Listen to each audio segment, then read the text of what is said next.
जय श्री राम प्रिय साथियों। मैं पंकज कलखुड़िया स्वागत करता हूं आप सभी के इस ज्योतिषी कार्यक्रम में। प्रिय साथियों, आज बात करेंगे हम अप्रैल माह के मेष राशि के राशिफल के बारे में। सबसे पहले ग्रह गोचर की गोचरी व्यवस्था का एक क्रम हम देख लेंगे कि किस प्रकार से अभी ग्रह अपनी अपनी राशियों में बैठे हुए हैं। मेष लगन की जो कुंडली बनती है, इसमें जो सबसे पहला हाउस है, इसमें बुध देव, शुक्र देव और राहु देव के साथ विराजमान है, जिसमें राहु देव वक्री पोजीशन में बैठे हुए हैं। तृतीय भाव में मंगल देव विराजमान है। चतुर्थ भाव में चंद्रदेव विराजमान है, अपने स्वराशि में विराजमान है। साथ ही में केतु देव यहां पर वक्री अवस्था में सप्तम भाव में विराजमान है। एकादश भाव में शनि देव विराजमान है अपनी स्वयं की राशि में, कुंभ राशि में। एवं द्वादश भाव में सूर्य देव बृहस्पति देव के साथ विराजमान है। यहां बृहस्पति देव जो है वह अस्त अवस्था में है। अभी जो ग्रहों का अपना एक गोचरी व्यवस्था का क्रम परिवर्तित होगा इसी माह अप्रैल 2023 में, वह कुछ इस प्रकार से होगा कि 6 अप्रैल को शुक्र देव वृषभ राशि में गोचर करेंगे। 14 अप्रैल को सूर्य देव मेष राशि में गोचर करेंगे। 21 अप्रैल को बुध देव मेष राशि में वक्री हो जाएंगे। 22 अप्रैल को बृहस्पति देव अपना गोचर परिवर्तित करेंगे और यह मीन राशि से निकलकर मेष राशि की ओर प्रवेश करेंगे। 23 अप्रैल को बुध देव मेष राशि में अस्त हो जाएंगे। मेरे साथियों, अब इसके ऊपर एक इलस्ट्रेशन करते हैं और बात करेंगे सबसे पहले आपके स्वास्थ्य वाले भाव के बारे में कि आपका स्वास्थ्य इस माह कैसा रह सकता है या कैसा रहेगा। साथियों, स्वास्थ्य वाले भाव के जो स्वामी है वह है मंगल देव। मंगल देव इस समय तृतीय भाव में बैठे हैं और साथ ही में आपके जो लग्न वाला हाउस है उस हाउस में यहाँ पर राहु देव, बुध देव और शुक्र देव बैठे हुए हैं। कहीं ना कहीं आपको अपनी पहले तो वाणी में संयम रखना चाहिए, कंट्रोल करना चाहिए किसी से कुछ भी बोलने से पहले, क्योंकि आपके उसमें शनि देव तीसरी दृष्टि से लगन भाव को देख रहे हैं।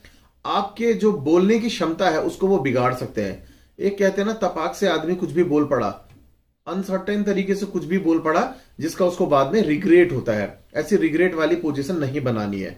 अपनी जुबान से आप कभी भी अपने रिश्तों को सुधारना आपने सीखना पड़ेगा, ना कि इसको बिगाड़ना है। और साथ ही में एक एग्रेसिव जो वाला जो नेचर आपके अंदर बन रहा है उससे बचना है। इंट्यूशन पावर आपके अंदर आजकल बहुत जबरदस्त हो रही है। रात में सपने में या चलते चलते कुछ ऐसी चीजें महसूस कर सकते हैं कि आगे कुछ ऐसा होने वाला है। साथियों, साथ ही में अगर मैं बात करूं यहां केतु देव की, तो केतु देव लग्न भाव को देख रहे हैं। तो सर में, यानी कि जो आपका सर में नर्वस सिस्टम से रिलेटेड जितना भी हमारा एरिया है वहां सोचने समझने की शक्ति को छीन कर सकते हैं। इस वजह से आपको अपने डिसीजंस में कैसे आगे बढ़ना है, क्या आपके लिए सही है, क्या आपके लिए गलत है, यह बड़े ही वृहद रूप से सोचना बनता है। साथियों, बात करते हैं धन भाव के बारे में कि आपका जो अभी इस समय एक्टिव इनकम रहेगी वह किस प्रकार से रहेगी, और साथ ही में जो आपके पास एक आपके टोटल कमाई का सोर्स रहेगा वह किस प्रकार से रहेगा। जो आपका द्वितीय भाव है उसके स्वामी है शुक्रदेव। शुक्रदेव जो है अभी लग्न में विराजमान है और साथ ही में अभी मैं कहना चाहूंगा 6 अप्रैल के बाद अपनी पोजीशन को वह परिवर्तित कर लेंगे। तो स्टार्टिंग में जो माह की शुरुआत होगी इसमें मैं जो समझ पाता हूं धन के कारण से काफी विवाद देखने को मिल सकता है परिवार के अंदर पे। उसके बाद जहां पर को 6 अप्रैल को सूर्य देव अपना राशि परिवर्तन करेंगे और अपनी स्वराशि वृषभ राशि में प्रवेश करेंगे तो धन की स्थिति काफी अच्छी हो जाएगी। साथ ही में यहां मैं यह भी कहूंगा कि वाहन में खर्चा हो सकता है आपको कोई गाड़ी या टेक्निकल चीज लेने का मन कर जाए। साथ ही में इस प्रकार की स्थिति बन सकती है कि आप किसी चीज को रेनोवेट कराने के लिए सोचें या सोचें लंबे समय से, यार मैंने गाड़ी सर्विस नहीं कराई थी, चलो इस मंथ कर दें। तो कह सकते हैं कुल मिला के साज सज्जा के मामले में, क्षेत्र में आपका जो पैसा है वह खर्च हो सकता है। इस प्रकार की स्थितियां बनती हुई यहां पर नजर आ रही है। साथियों, चर्चा कर लेते हैं आपके पारिवारिक जीवन के बारे में। पारिवारिक जीवन वाला जो भाव है उसमें चंद्रदेव विराजमान है। चंद्रदेव की जैसे कि प्रकृति होती है वह बिल्कुल सबसे स्पीड में चलने वाले प्लेनेट हैं और घूमते फिरते रहना उनको पसंद है, क्योंकि 2.25 दिन में अपनी वह कलाएं परिवर्तित करते रहते हैं, राशि परिवर्तन करते रहते हैं।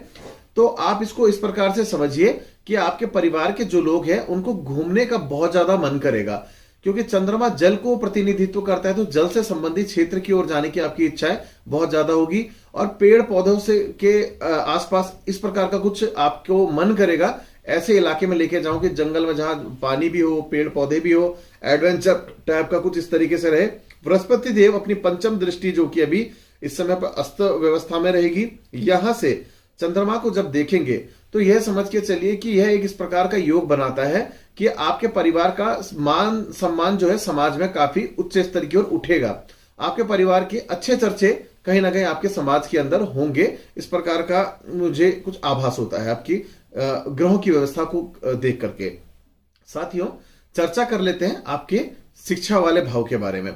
शिक्षा वाले भाव के बारे में जो ग्रहों का एक इशारा है, लंबे समय से आपकी स्टडी जो है कहीं ना कहीं आप उसके अंदर आलस्य को अपना रहे हैं। आलस्य की प्रवृत्ति से दूर होना है, इससे बचना है। साथ ही में आपको मैं यह भी बताना चाहूंगा कि सूर्य देव आपके स्टडी वाले हाउस के लॉर्ड हैं। तो आपको समझना चाहिए कि सूर्य देव इस समय द्वादश हाउस में बैठे हुए, तो आप स्टडी से बिल्कुल विमुख हुए पड़े हैं। और यह 14 अप्रैल को जब अपना राशि परिवर्तन करेंगे तो उसके बाद आप अपनी स्टडी में बहुत अच्छे रूप से उभरेंगे। उससे पूर्व आपकी स्टडी जो है उतने अच्छे दर्जे की नहीं दिख रही है। कोई आपको अगर समझा रहा है तो आप उल्टा उनको किसी ना किसी प्रकार से समझा दे रहे हैं, भले ही आपसे वह बड़े उम्र के लोग क्यों ना हो। तो आपको शिक्षा में 14 तारीख के बाद अभूतपूर्व परिवर्तन देखने को मिलेंगे। इससे पूर्व यहां पर किसी भी प्रकार से कुछ अच्छा होता हुआ नहीं दिखाई देता है। साथियों, चर्चा कर लेते हैं यहां पर संतान भाव के बारे में। जिन लोगों की जो संतान इस समय पर लंबे समय से परेशान है अपने कार्यों को लेकर के, और साथ ही में जिन लोगों की संतान नहीं हो पा रही, मैं उन्हें बताना चाहूंगा, अगर कंसीविंग के बारे में प्लान कर रहे हैं तो 14 तारीख के बाद ही इसमें प्लानिंग करें, इससे पहले ना करें। और इससे पहले जो आपकी संतान है उसके हर कार्य में रुकावट आएगी। जैसे वो वीजा लगाना चाह रही थी, वीजा रुकेगा। साथ ही में अगर वह अपने कार्य क्षेत्र के लिए कहीं बाहर जाना चाह रहे थे तो बाहर जाने के लिए समय अच्छा है, परंतु परिस्थितियों को देख करके नॉर्म्स को पूरा करते हुए आपको एकदम से आगे अल्प समय में निकलने में काफी परेशानी आ सकती है। इस प्रकार के योगों का भी यहां पर को दिखाई देता है। साथ ही में अगर जो डिलीवरी वाली महिलाएं हैं उनके ऑपरेशनल या सिजेरियन होने के चांसेस बहुत ज्यादा बनते हैं। आपको अपने वॉक पे ध्यान देना चाहिए, अपनी एक्टिविटी के ऊपर ध्यान देना चाहिए।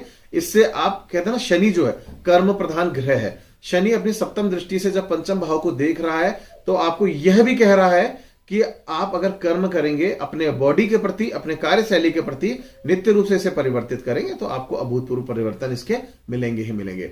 बात करते हैं कार्य क्षेत्र के बारे में। कार्य क्षेत्र यानी कि जो लोग जॉब करते हैं, इस भाव के जो स्वामी हैं बुधदेव हैं, लग्न में बैठे हुए हैं। साथ ही में यह पहले तो 21 अप्रैल को यहां मेष राशि में वक्री हो जाएंगे। उसके बाद 23 तारीख को अप्रैल में ही यह मेष राशि में अस्त हो जाएंगे। तो आप इस व्यवस्था को इस प्रकार से समझेंगे कि जो लोग अभी जॉब कर रहे हैं, जॉब करने वाले लोगों के लिए उतना उचित समय अभी यहां पर को नहीं दिख रहा है, ना ही खराब समय, मतलब मध्यम समय में कह सकता हूं। पर जब ये राशि परिवर्तन करेंगे और अस्त हो जाएंगे तो लग्न के अंदर बुध, बृहस्पति और राहु इस प्रकार का एक संयोग तीनों आपस में लिए हुए बनाएंगे जरूर।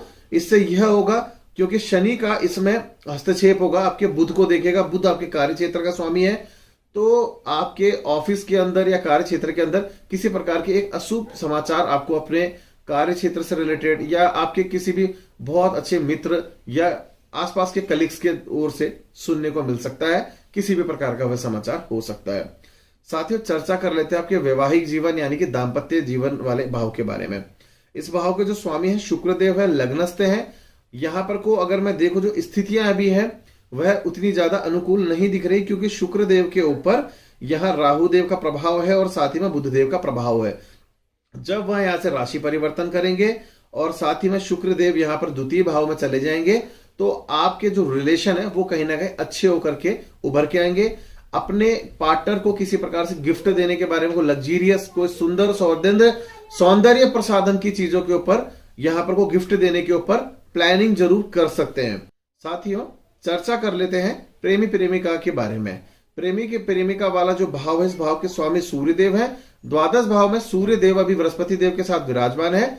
आपका रिश्ता कहीं ना कहीं खटास की ओर जाता हुआ दिखाई दे रहा है। लंबे समय के लिए अगर आपने अपने रिश्ते अच्छे करने हैं तो अपने पार्टनर को समझें। अगर वह गलत है तो उसे समझाएं, या फिर आप चुप हो जाएं। आप गलत है तो स्वतः ही चुप हो जाएं। अगर एक जना चुप हो जाएगा तो रिश्ता बहुत अच्छी तरीके से आगे की ओर निकल पड़ेगा। बात करते हैं कार्य क्षेत्र के बारे में। जिन लोगों का बिजनेस है, बिजनेस क्षेत्र के जो स्वामी है इस समय एकादश भाव में बैठे हैं, लाभ भाव वाले भाव में बैठे हुए हैं। अगर किसी नए बिजनेस की ओर मूव करना चाहते हैं तो जाकर के आपके लिए एक अच्छा सा समय बनता हुआ है, नजर आ रहा है। साथियों, आपके लिए इस माह के लिए एक उपाय देने जा रहा हूं। रोजाना बुधदेव की आराधना करें, उनके बीज मंत्रों का 108 बार जाप करें। साथ ही में हरे रंग की चीजों का ज्यादा इस समय पर को इनटेक लें, खाएं, हरे रंग के जूस लिए, और साथ ही में आप हरी इलायची को भी चूसते रहें। आपके लिए यह माह जो है काफी सुंदर हो जाएगा। साथियों, मेष राशि के जातकों के लिए आज बस इतना ही। बहुत जल्द अन्य वीडियोस में मुलाकात होगी। धन्यवाद एवं जय श्री राम।